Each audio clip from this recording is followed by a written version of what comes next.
प्रसार भारती अभिलेखागार की प्रस्तुति सदाबहार सुनहरे दौर का अनमोल खजाना। जब आपकी किसी कहानी की कोई प्रशंसा या निंदा करता है तो आप कैसे लिखते हैं? प्रशंसा करता है तो अच्छा लगता है, लेकिन निंदा करता है तो मैं घबराता नहीं, कभी बुरा इतना नहीं लगा।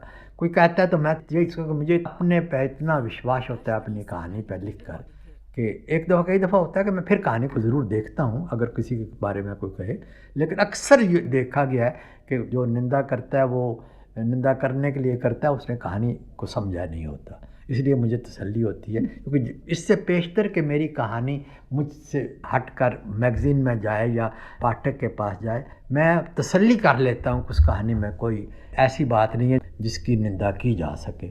और फिर जब कोई करता है तो मैंने देखा है कि जब कोई निंदा कर रहा होता है तो उसके कई कारण होते हैं।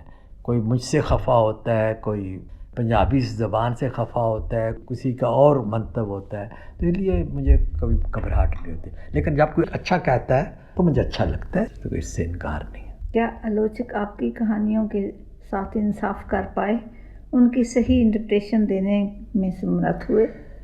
नहीं, इसका जवाब ये है कि मुझे लगता है कि कई कहानियाँ मेरी जो हैं जिनमें मैंने जो बात कही है वो अभी तक उसका ज़िक्र नहीं होता। इसका मतलब कि लोग उसको पकड़ नहीं पाए हैं।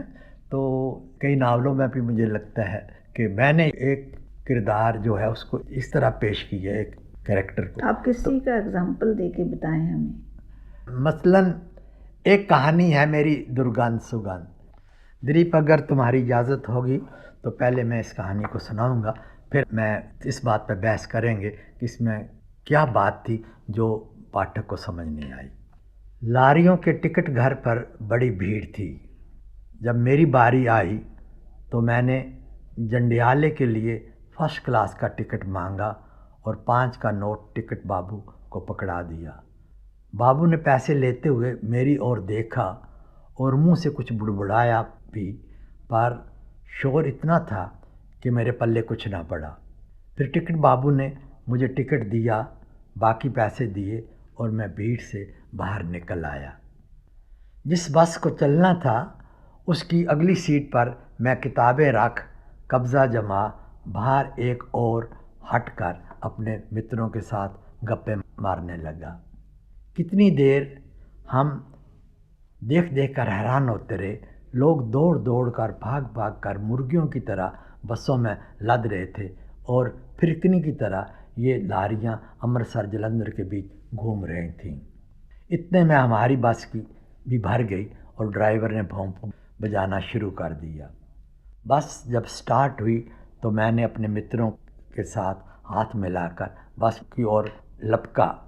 देखता क्या हूँ कि मेरी सीट पर भगवे कपड़े पहने एक बाबा जी विराजमान है। मैंने कहा, बाबा जी ये सीट तो मेरी है, मैं यहाँ किताबें रख कर गया था। बाबा जी कहने लगे कि फ़र्स्ट क्लास का टिकट तो उन्होंने ख़रीदा है। मुझे विश्वास था कि बाबा जी भूल कर रहे हैं। मैंने भी बाबू से फ़र्स्ट क्लास का टिकट मांगा था और बस में फ़र्स्ट क्लास की सीट केवल एक ही होती है, पर बाद में पता चला कि भूल मेरी ही थी।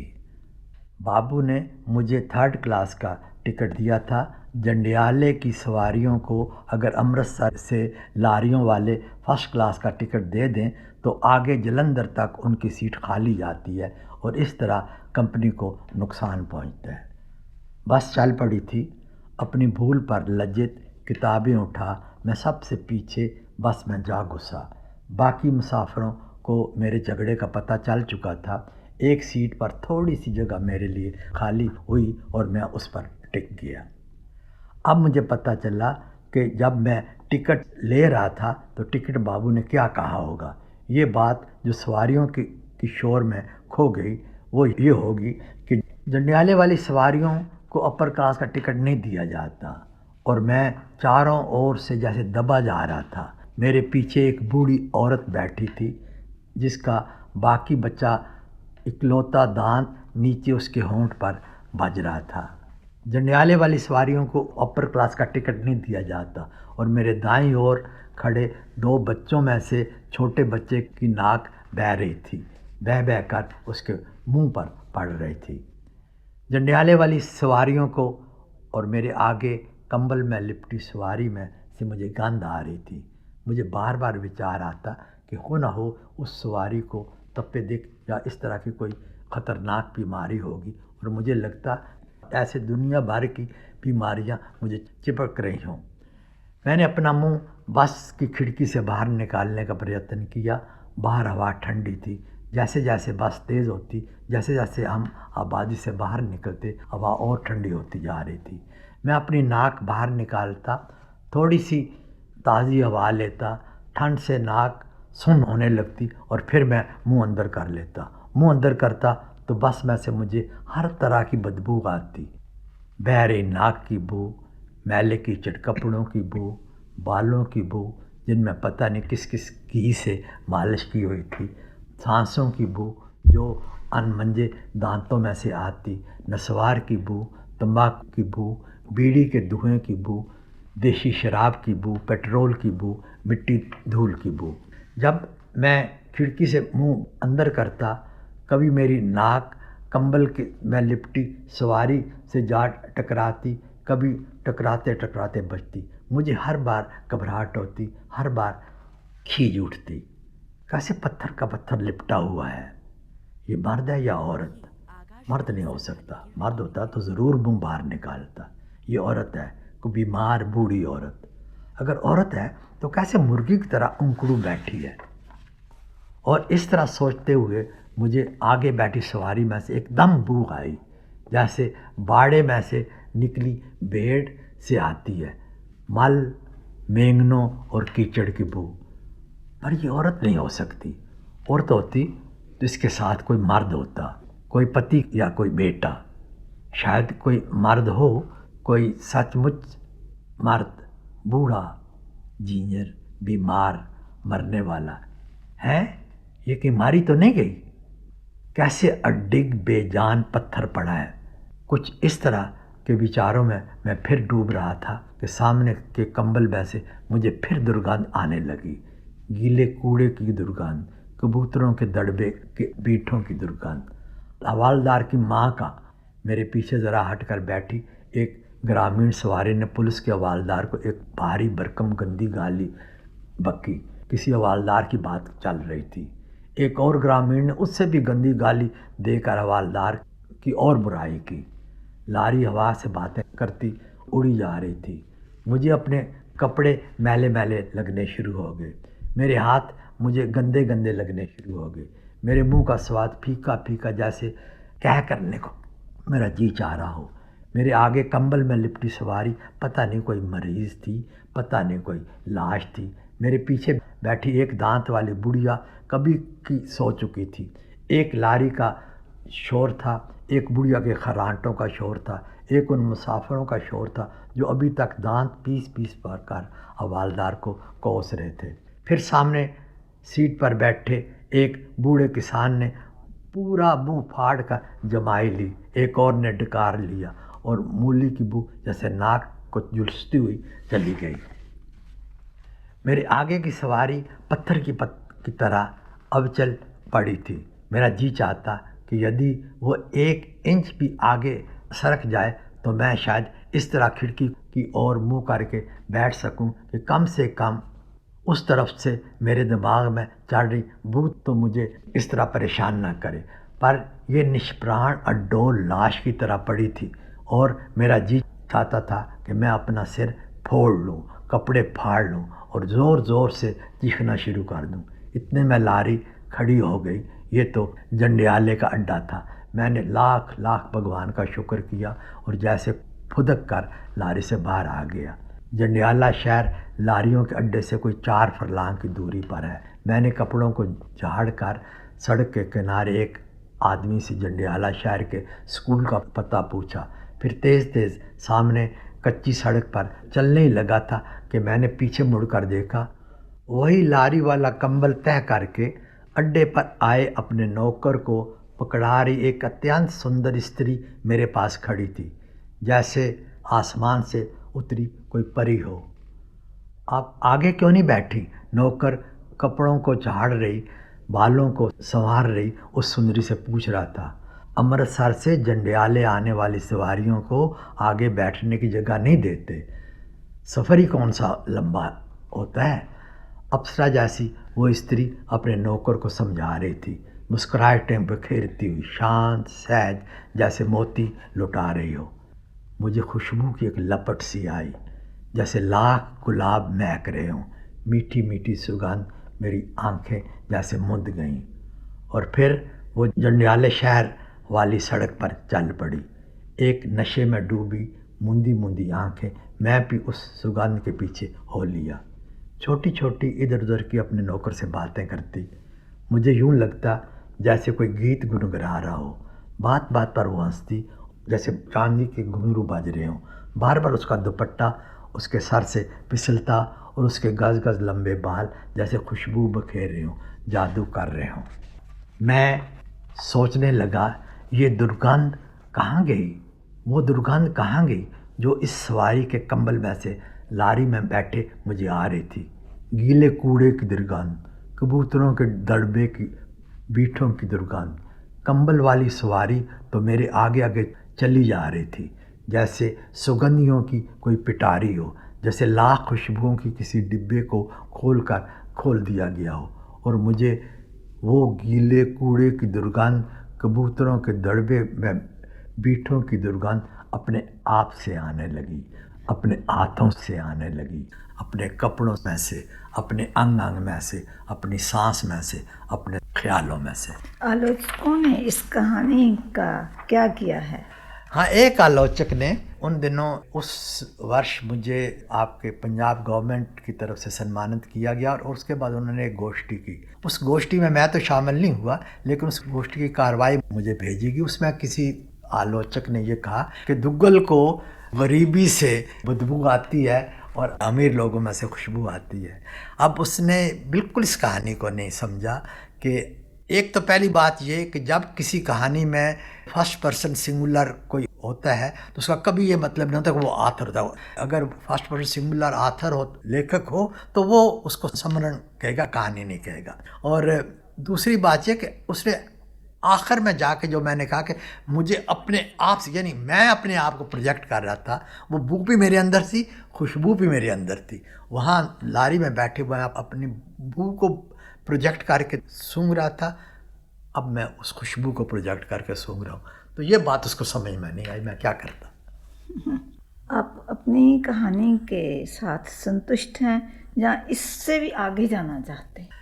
दिलीप, ज़रूर आगे जाना चाहता हूँ। अभी मुझे लगता है कि मैं इससे बेहतर कहानियाँ लिख सकता हूँ, और इससे जो बात अभी कहानियों में कहता हूँ, इससे भी कोई बात जो है कि अब जो ज़िंदगी जो है और जटिल होती जा रही है, और मेरे अंदर एक, जिसको अंग्रेज़ी में डिफ़िकल्टी ओवरकम कहते हैं, मुश्किल पसंदी की एक लगन रहती है, एक चाहना रहती है कि अपने आप कहानी लेखक के तौर पर बंदिशें बना लेते। मतलब तुमने देखा होगा, एक कहानी मेरी है जिसमें टेलीफोन पे उधर से जो बात हो रही है वही सुनाई देती है, इधर से कोई जवाब नहीं जाता, और उसी से मैंने कहानी बना दी। और कई कहानियाँ मैं मानुल्लाह की तरह चलती हैं।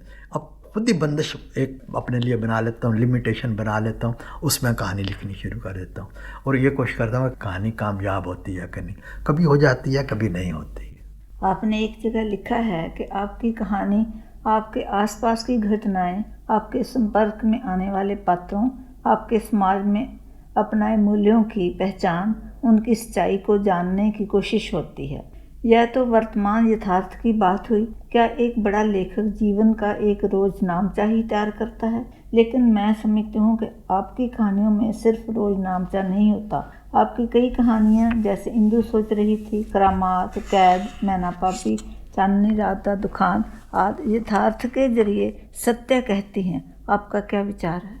बात यह है कि दिलीप, सत्य बात मैं बताऊं कि मैं कई बार को हमेशा अपनी कहानियों में, अपनी जो कुछ भी मैं लिखता हूँ, उसमें मैं सच्चाई की तलाश करता हूँ।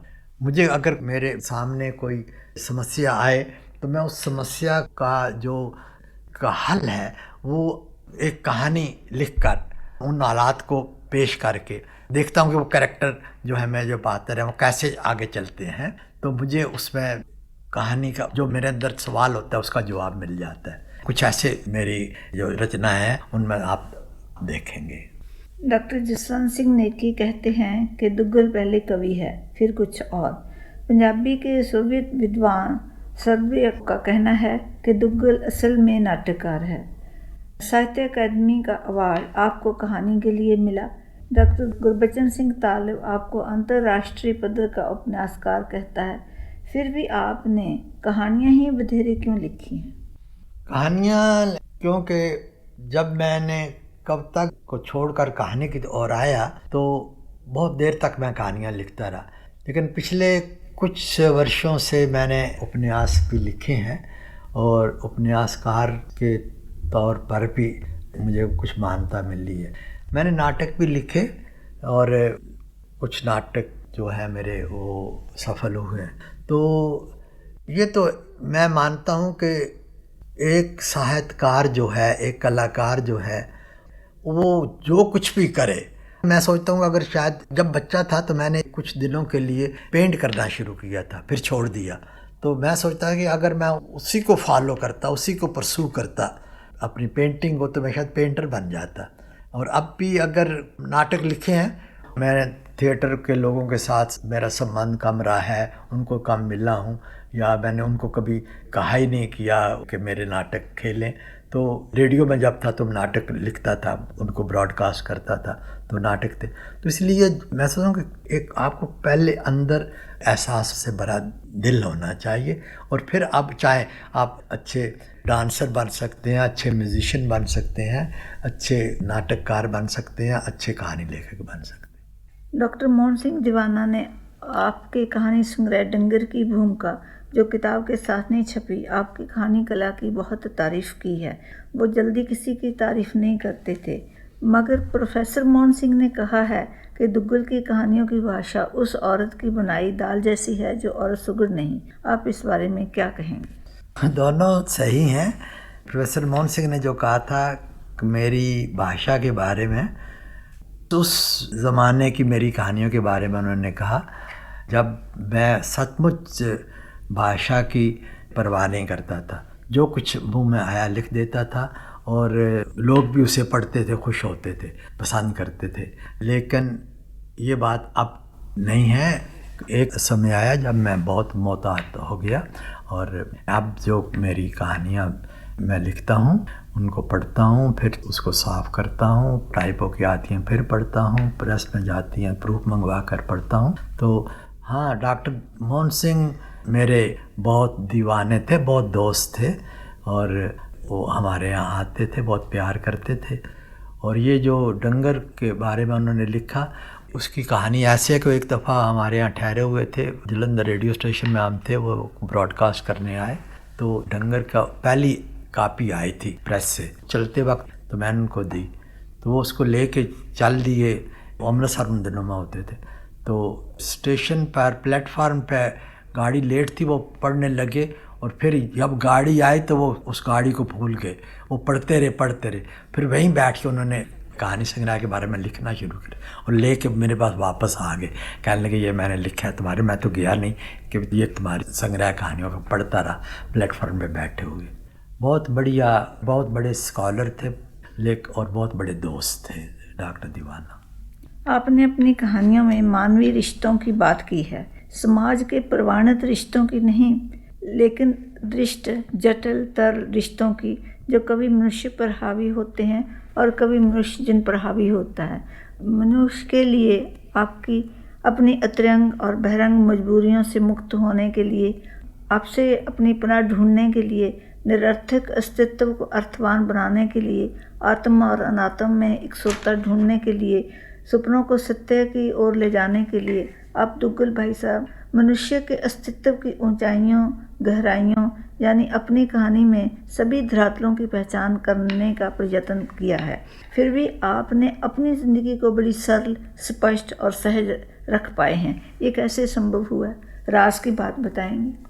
अपनी ज़िंदगी को जब तक आदमी सरल ना रखे, स्पष्ट ना रखे, वो इतना काम नहीं करता जिसका आपने बार बार जिक्र किया है। और इतने अच्छे जो कैरेक्टर्स हैं, पात्र हैं, वो आपको पेश नहीं कर सकता। एक तो बात ये है। दूसरा ये है कि मैं मानता हूँ कि हर साहित्यकार का ये कर्तव्य होता है कि वो अपने समाज के जीवन को, अपने आसपास के जीवन को बेहतर बनाए, और इससे बेहतर मुझे और कोई बात नज़र नहीं आती। मैं ये मानता हूँ कि जब मैं जाऊँ तो जिस घर में मैं रहता हूँ वो घर बेहतर हो उससे जैसा वो घर मुझे मिला।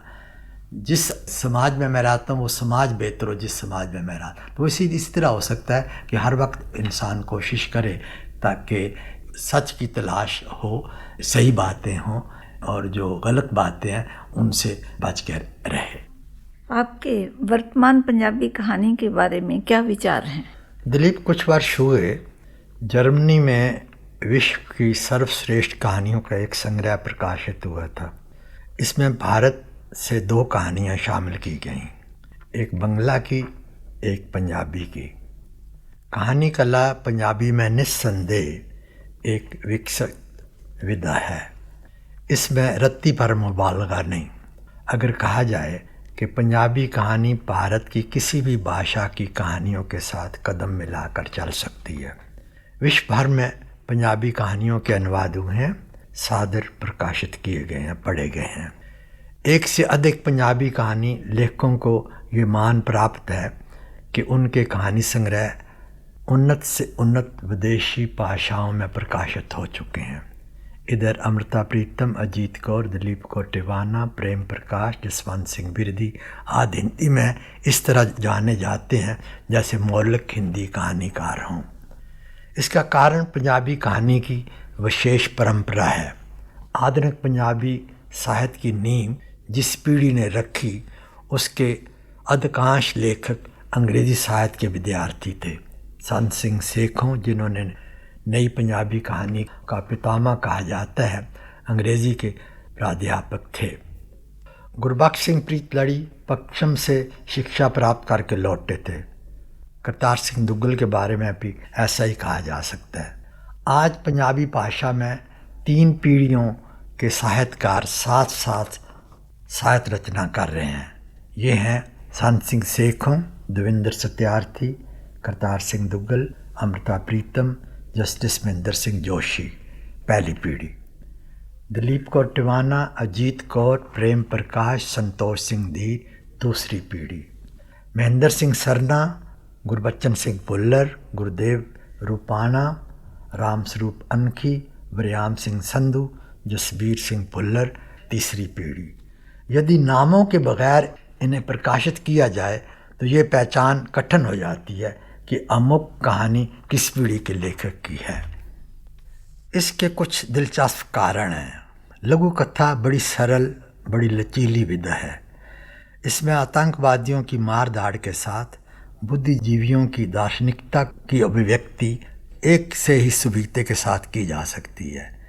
गल्लब के रूप को तोड़ा मरोड़ा, संवारा, निखारा जा सकता है। जैसे मुंडेर पर बैठे कपोत को देखने के कई अंदाज हो सकते हैं, वैसे ही लघु कथा लिखने के कई ढंग हो सकते हैं। आजकल जब झूठ बोलना जैसे समकालीन रहन सहन का, विशेषकर राजनीति का एक तरह का दस्तूर हो गया है, ज़िंदगी की गाड़ी झूठ के बिना जैसे चल ही ना पाती हो, कहानी लेखक जीवन की वास्तविकताओं को, सच्चाइयों को झूठ की कालमा से टटोल कर कलम की तुलका से चित्रित करता रहता है। अंधकार की गुप्त अंधेरी रात में कहानी लेखक सत्य के प्रहरी की भूमिका निभाता है। सच की जुस्तजू में मुझे किसी आदर्श, किसी धारणा, किसी परंपरा, किसी अटकल की सच्चाई पर कभी विश्वास होता है। जब भी विश्वास होता है जब उसे मैं कला में डाल कर देखता हूँ। कला की अनेक विधाओं में लघु कथा मुझे सबसे अधिक संतुष्ट करती है। लघु कथा सच्चाई को इस तीक्ष्णता से उजागर करती है जैसे संभवतः उपन्यास अपने विशाल कैनवस के साथ असमर्थ प्रतीत होता है। कोई भी कला लघु कथा विशेष रूप से जिस तरह का संताप हम पंजाबियों ने पिछले दशक में भोगा है उसमें निस्संदेह फूलती फलती है। और अब भी किसका हौसला पड़ता है इस उत्पीड़न का अतीत के मुहावरे में जिक्र करे। अब भी बम फट रहे हैं, गोलियां दागने वालों को घेरा जा रहा है, उनका उन्मूलन करने के ढंग सोचे जा रहे हैं। अब भी सुहाग लुट रहे हैं गांवों में, शहरों में। अब भी बच्चे यतीम हो रहे हैं गलियों में, बाज़ारों में। अब भी माँओं का विलाप सुनाई देता है अंधेरे में, उजाले में। अब भी आंगन उजड़ रहे हैं कसूरवारों के, बेकसूरों के। अब भी आग का सेंग फूटता है दीवारों में से, छतों में से। अब भी लहू से लथपथ पड़े हैं अरमानों के गिरेबान और सपनों की चुनरियाँ। अब भी याद किया जाता है विश्वनाथ तिवारी को, सुमीत के लिए आंसू बहाए जाते हैं। रवि के बारे में सोचकर कलेजे में टीस उठती है, पाश बुलाए नहीं भूलता।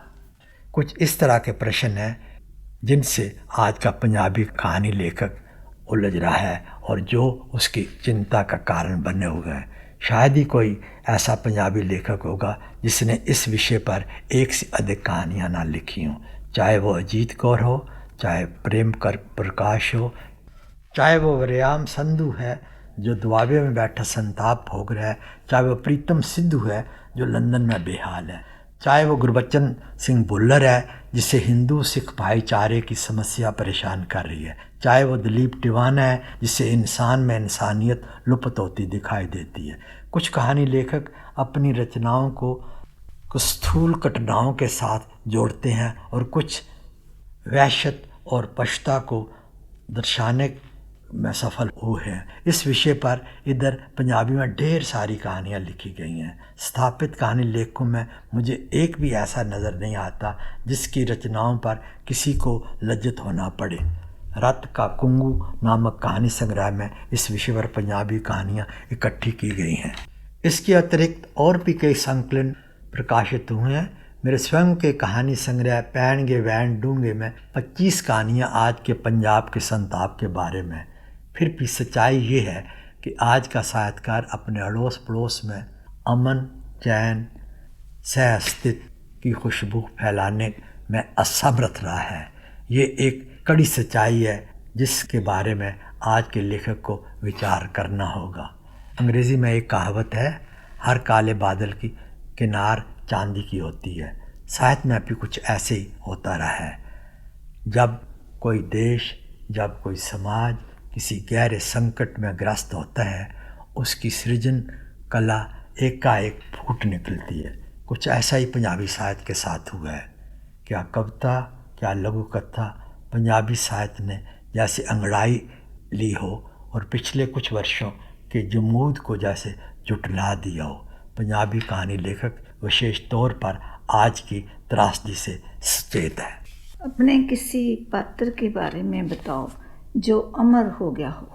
दिलीप, मैं सोचता हूँ भाभी जान नाम का एक पात्र है मेरे नावल में, जिसको मैं सोचता हूँ कि लोगों ने बहुत पसंद किया और जिसका बहुत चर्चा हुआ। ये नावल मेरा हाल मुरीदों का है। इस पात्र को इतना पसंद किया गया है कि एक लेखिका ने अपने कहानी संग्रह को इस तरह समर्पित किया है, दुग्गल की भाभी जान के नाम। तो मैं सोच इसको कामयाब पात्र मानना चाहिए। ये तो अपने नावल के पात्र की बात की, मगर आपके कुछ कहानियों भी ऐसे पात्र हैं जो बुलाए नहीं जा सकते, जिनको अमर पात्र माना जा सकता है। जैसे पाबी मैना की पात्र है मैना, इंदू सोच रही की पात्र है इंदू। सो इनको भी आप उतने ही, बेशक इनके आकार में छोटे हैं, मगर ये भी अमर पात्र बन पड़े हैं। शुक्रिया बहुत बहुत। दुग्गल भाई साहब, आपने कहानियों के साथ साथ काफ़ी बड़े आकार वाले 10 उपन्यास भी लिखे हैं। मैं आपसे ये पूछना चाहती हूँ कि आप कहानी लिखते लिखते उपन्यास रचना की तरफ कैसे चले गए? दिलीप, कहानी से उपन्यास का जो सफ़र है ये कोई ना गैर मामूली है ना कोई गैर वाजिब है। अक्सर कहानी लेखकों ने उपन्यास लिखे हैं, उपन्यासकार जो हैं उन्होंने कहानियाँ लिखी हैं। मेरे संबंध में तो मेरे पाठकों का ये कहना है कि मेरे उपन्यासों के जो चैप्टर होते हैं वो अपने आप में पूरी कहानियाँ होती हैं।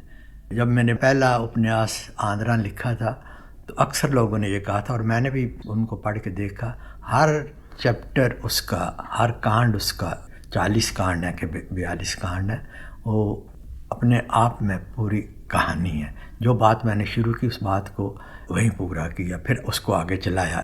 एक माला है जिसके ये मनके हैं और उनको बड़े ढंग से परो दिया गया है। पंजाबी में आपसे पहले जो उपन्यास लिखे जाते थे उनसे आपके उपन्यासों में क्या अंतर है? मुझे ये कहना शायद मेरे लिए मुश्किल हो, लेकिन अंतर ज़रूर है। क्योंकि पहला नावल ही मेरा ले लें, आंध्रा, वो आंचलिक नावल है पोठवार के बारे में। उससे पहले पोठवार के बारे में किसी ने नहीं लिखा था और ना ही किसी ने किसी और प्रदेश के बारे में इस तरह डिटेल्स में जाके लिखा था। तो एक तो ये है। दूसरा, क्योंकि मैं पहला पंजाबी उपन्यासकार था नानक सिंह के बाद जिसने बहुत सारा पश्चिमी साहित्य पढ़ा और इस तरफ आया। तीसरी बात शायद ये थी कि मैं नावल की ओर आया कहानी की गली से गुज़र कर, कहानी की ओर आया कविता के रास्ते। कविता, कहानी, ये सब मिलकर मेरे नावलों को एक और रूप देती।